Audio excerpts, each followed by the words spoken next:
एक बार भी नहीं। मैंने तो राजनीति का इतना लंबा संघर्ष के बाद एक अनुभव किया कि भारतीय जनता पार्टी भी नहीं चाहती है और समाजवादी पार्टी भी नहीं चाहती कि आप आगे बढ़ें। मैंने उनके भी गठबंधन में देखी। इन दोनों पार्टियों की जड़ें, जब तक विपक्ष में समाजवादी पार्टी है तब तक भारतीय जनता पार्टी की सरकार बनती रहेगी, इसे कोई रोक नहीं सकता। ये उसी को मजबूत करते हैं फिर कमजोर करते हैं। और इन दोनों की नीयत एक, हमारे समाज के प्रति या पिछड़ों के प्रति। ये दोनों नहीं चाहते कि पिछड़ों में कोई दल मजबूत, ये नहीं चाहते कि पिछड़ों का कोई दल मजबूत हो ताकि बैकवर्ड का नेतृत्व उनके हाथ में जाए। साथियों, मैं बहुत ज्यादा नहीं कहूंगा, अब बहुत समय हो गया।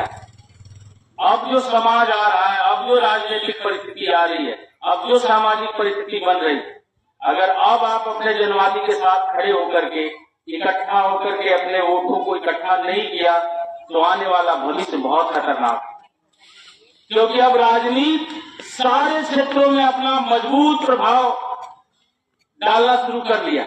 अब राजनीति का प्रभाव इतना बढ़ गया है, इतना बढ़ गया है, आपके जीवन को जीने के जितने भी संसाधन है और जितने भी क्षेत्र है, एक एक कदम पे राजनीति हो रही। पहले आदमी एक सामाजिक प्राणी था, अब आदमी एक राजनीतिक प्राणी हो चुका है और हर जात राजनीतिक हो चुकी है।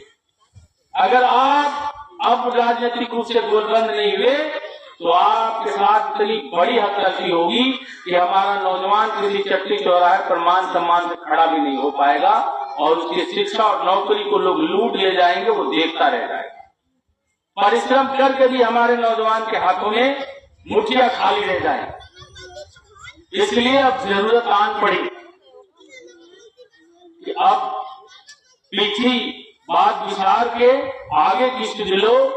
अब जो पीछे हो गया हो, लेकिन अब आगे कुछ ऐसा करना है कि आने वाले समय में हमारे बच्चों, हमारे नौजवानों और हमारे वाले नस्लों को कोई कमजोर न समझ। साथियों, हमें तो राजनीति में इस स्थिति में ला करके खड़ा कर दिया कि अब मैं सांसद और विधायक का चुनाव भी नहीं लड़ सकता। अब तो मेरे जीवन का एक ही मकसद है कि आने वाले हमारी जो युवा पीढ़ी तैयार हो रही है, जो नौजवान तैयार हो रहे हैं, उनके हाथों में एक मजबूत राजनीतिक विरासत सौंपना, ताकि उन्हें किसी के पीछे खड़ा होकर के किसी की मुंह देखने की जरूरत न पड़े। वो अपनी लड़ाई खुद लड़ सके और अपनी ताकत और शक्ति बनाकर अपनी शिक्षा और नौकरी को छीन सके।